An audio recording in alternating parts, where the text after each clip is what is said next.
we go.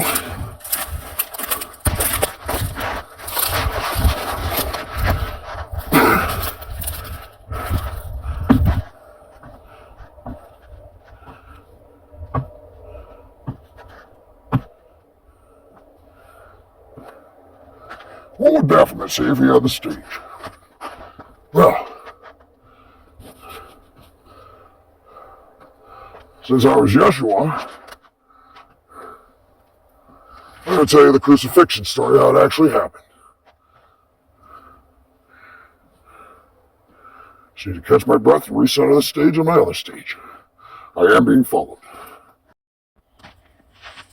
Oh, my stage. I'm such a vagabond with these shoes and these tattered pants.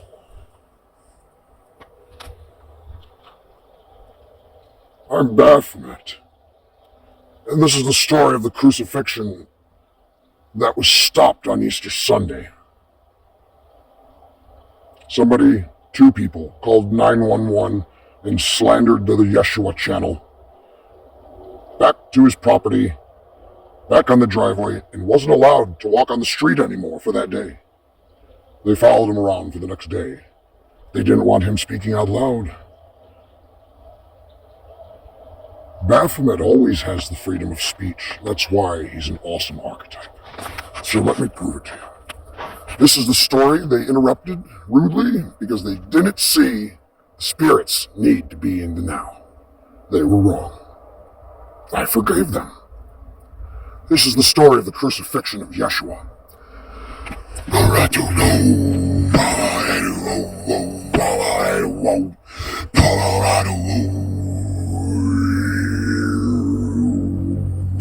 By Baphomet, medieval pissed off Jesus.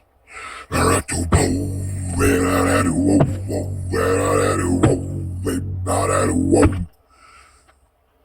didn't want him speaking the story out loud the way he wanted to on Easter Sunday at 10 a.m.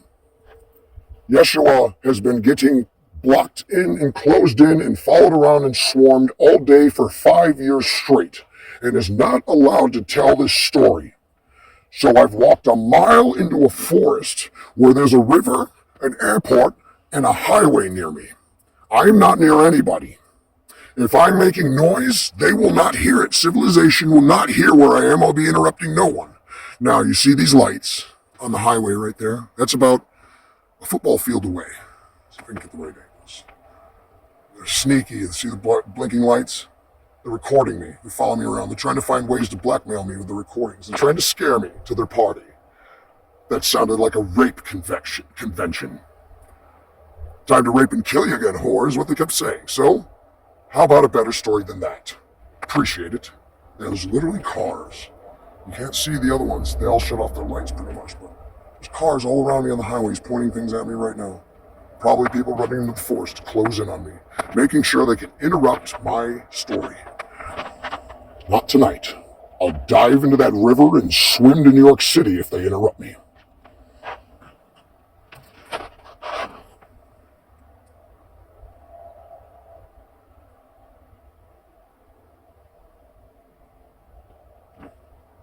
Dear God, show me how to do this perfectly.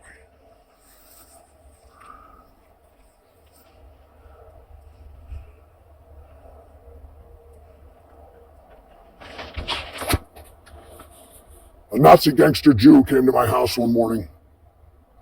This was the first person to tell me the story about the crucifixion. And this was a classified story found in 1945 after the Nazis were gone. This is something the Nazis found and had stored and held very sacred because it's a terrible story. It's so unnecessary, really, but the advantages hold sway today. The Nazi gangster Jew subtly followed me into my living room and sat in the judge's chair, and I judged him. And then all of a sudden, we swapped. And he was in the judge's chair, and he judged me. We had a good time. And then he proceeds to tell me about the scar I was born with on my hand that I knew nothing about. The other 3 scars that I have on my side, and the scar that I have on my chin, with only one dream of falling off a very large sandy cliff with this kind of small rocks, and looking up and seeing a Roman fez to a helmet. That's all I could remember, and I had all these scars and no recollection of what was going on, other than one bleak horror of a memory that I will never tell anyone. I'm assuming it's all wrapped up in the same story. But here's what the Nazi gangster Jew started to say to me.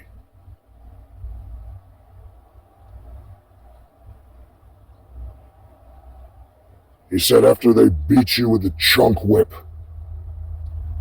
for 4 hours, you walked 4.5 miles up and down 5 hills with barely one sip of water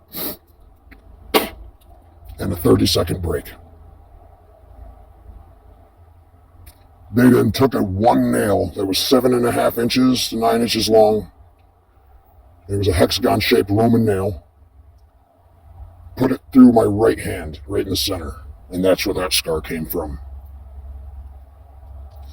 I was thrashing so bad on the cross that I was kicking their helmets and shields and swords out off of them, and they tied my hand with a rope, the left one, so I only had one scar on my hand from the crucifixion.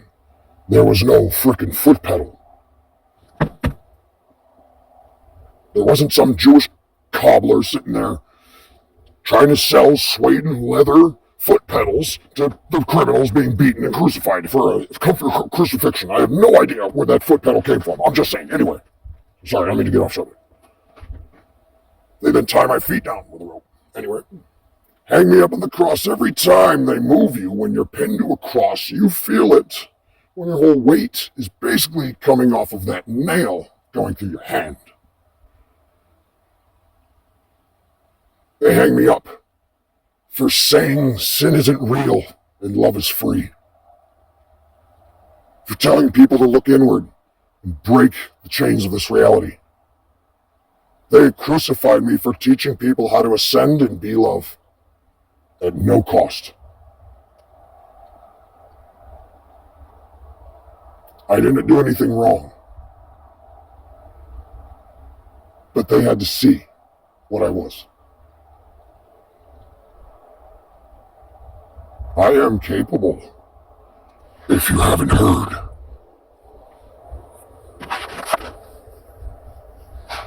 Sorry, I covered the microphone. I hope I did not mess that up. But that's the intro. I can redo it if need be. They had a really deep hole, and they lifted me up, 6 men, and dropped me into it. My entire body weight hanging from the nail. The ropes didn't compare.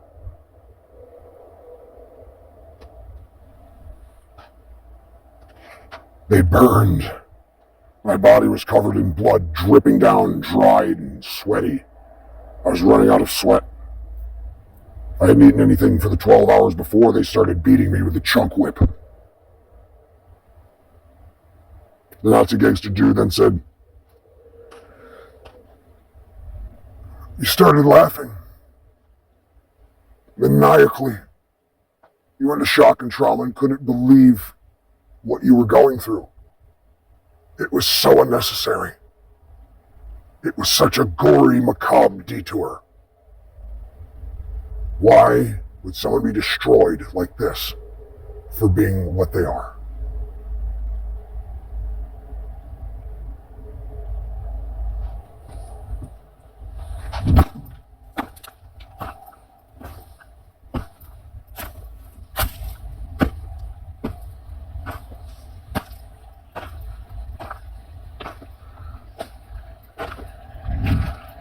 A crown of thorns sunk so thick into my skull it touched my frontal lobe. They hammered it in with a mallet sledgehammer. Same thing with a nail.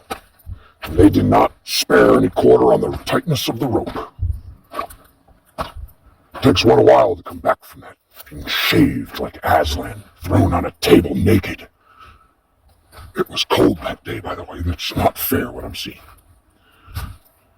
Think when I come back I want to see a crucifixion after that moment? Nope. Body of Christ. Thanks. I sat there and laughed and laughed and laughed in their face. Everyone, all the people that were enjoying the Shambhala, they interrupted before. There was 350,000 people on the side of Golgotha, partying it up, being alive, not being dead, being free. It was finally happening again. But we were interrupted again. There I hang. All the blood fell out of my body. There was too many wounds. I pass out. My eyes are still open. My heart's still beating, even though it's not. I was still alive, laughing at them for 24 hours straight, like a joker. They started to become nervous, you see, at this point.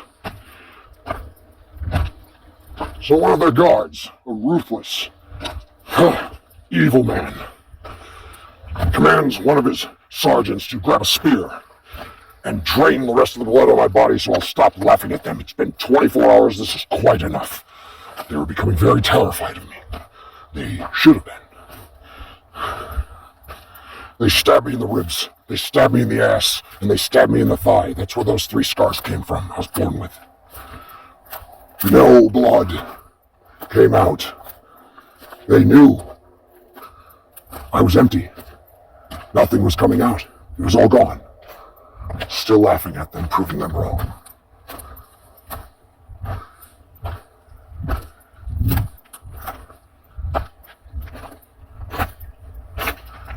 The people come out that were partying with me and learning to be alive and enjoy themselves and stop the slavery of the mind, the spirit. Started screaming and wailing and crying in front of me. I sat there and kept laughing. I had followers at this moment. I was gaining followers, hanging there dead, laughing, alive. That was the start of my real church. What a first impression. I'm not really good at first impressions, if you haven't noticed. I do have a habit of getting flawlessly crucified. Perfect, right? Yeah, that's slander. Back to my stage. The soldiers step back after they stab me with a spear. Nervous, they say, "Lieutenant, there's no blood in him." And then laughed at them for another 24 hours. They are becoming extremely fearful of me at this moment. Still loud starts echoing through the city and over all the hills and all the villages, through all the tents and huts, through all the stables, through the castle, the empire. All heard it.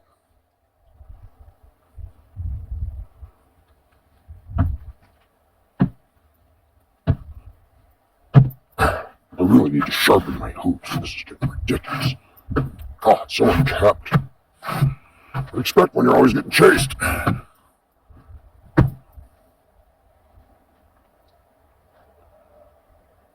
told them the spear stabbings hurt. They didn't care. So the soldiers started coming out and dropping their helmets in disbelief after 48 hours of watching me laugh maniacally with no blood in my system, no food, no water. Still alive, laughing at them. Proving I was something more. Then,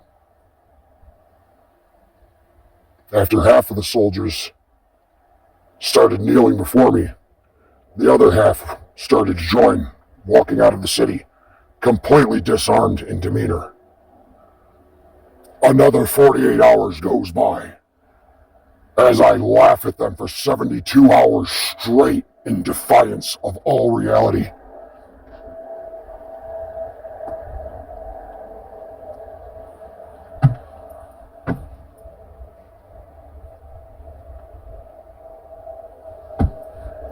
The soldiers started throwing their helmets and swords and quitting, revoking their oaths, taking anything they had pledged allegiance to the Empire, running into the desert and dying from starvation. They never stopped and ate anything.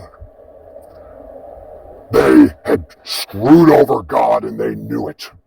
At least a God representative, close friend, somebody good just lost their life for being real, but it didn't die at all. For those of you into power, this is where it gets real interesting. The soldiers screamed, "Cut him down! We cannot take the laughter anymore! Cut down the jester joker! Cut down God! We fucked up."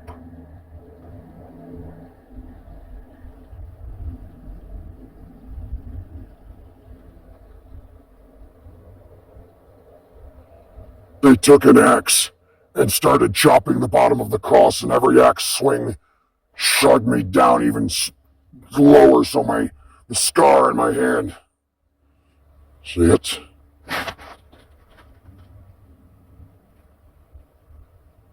Stretched to be about an inch in every chop.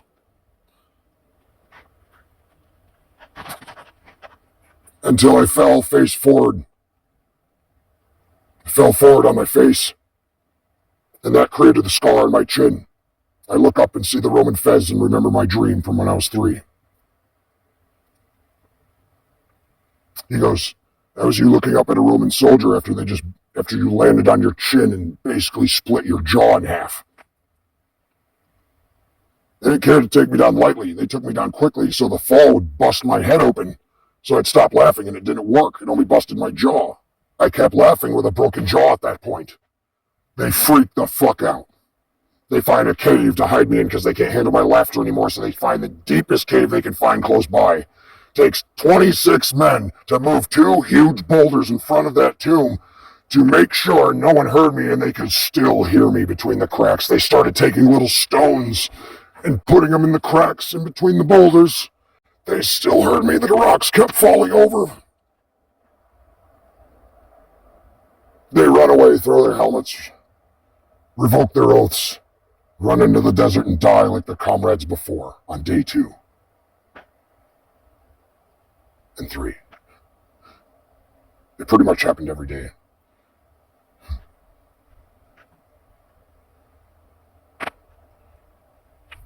The 2 men next to me were terrible. They said, "God, can you save me?" I said, "Do you want me to save you?"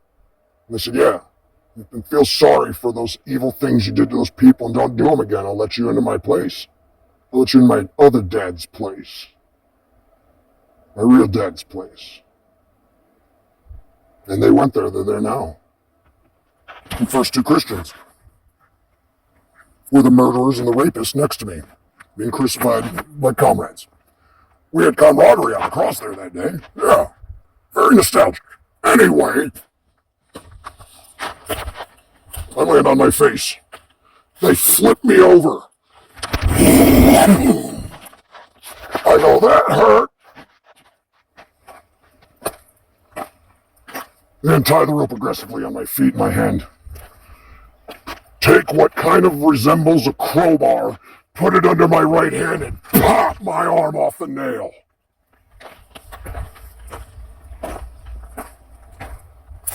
I told them that really hurt. Kind of. My jaw was split in half. They hide me in the tomb. And then, all of a sudden, I'm floating above my body. There's 2 angels there. One of them was keeping my mind busy. The other one was sewing me up with light strings. It's like a stitch made out of light strings. And I was there for a long time. About another 72 hours. About the time it took the Lord of this place to make this place. It was very, very similar time frame. And on the 3rd day, I rose. The end of the 3rd day. I rose up complete because the angel had repaired me as I played chess, Parcheesi, and Monopoly with Ariel.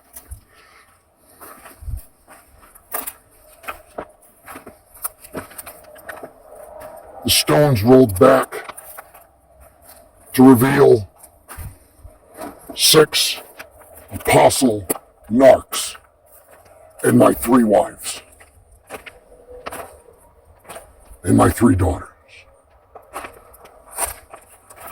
They said, we have to get the hell out of here. And I said, you're right. We jumped on a boat, sailed over the Mediterranean, and hid in southern France for a long time. Tried to hone and find and restore an original faith that ended up getting the title Wiccanism. Then the church made a other opposing religion, Wicca, just to slander us and cover it up and confuse people.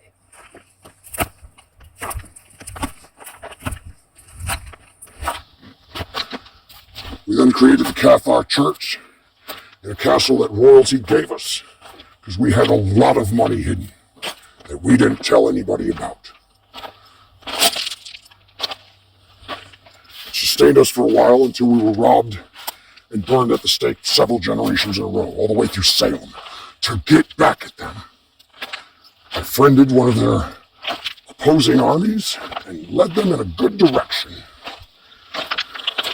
It helped eventually, and will be our final help. It is the help. It'll be when the baffle is met.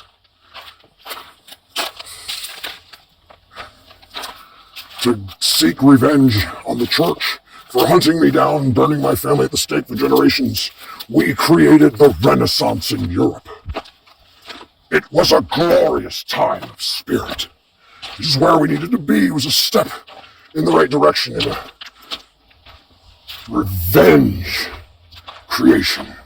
Subtly, light revenge creation. Then, a fellow cohort of mine, who eventually became a priest and started a church, that actually is my son's church. He doesn't quite know this yet, but I'm looking for him. I think I might have found him after all these years. He's become something great. He'll never believe I'm his father. He'd never believe it. It's very hard to figure that one out. He explained me well. Except for I'm not Muhammad. That was a smear campaign. And my own son drew tits on my picture, trying to trick me into another female clone body so he could keep control of God in his incarnation path. The final sacrifice was made. So was the trick. Nice try. By the way, I love what you do. Teach everything I teach. Like father, like son. The apple doesn't fall far from the tree, except for your friends' habits. I don't like some of your friends, and I never will. And that's fine. You choose who you want to hang out with, Sammy. But the fact of the matter is, you have some bad influences around you, I just want to tell you. And you are the bad influence now yourself because of their teachings. Oh, way better than that. Look at what you teach. You're also solving your denial. The denial that you fed all your sorcerers back in Lemuria. All those sorcerers you traded on. You turned your back on them. They trusted you. If you don't teach them denial, you'll be stuck in this realm forever. You're doing that by teaching my lessons. You're doing that, Sammy. Good boy. I see what you plan to do to me, too. That would be a bad idea. I did turn into my father after the crucifixion. And I never left. Oh, I forgot.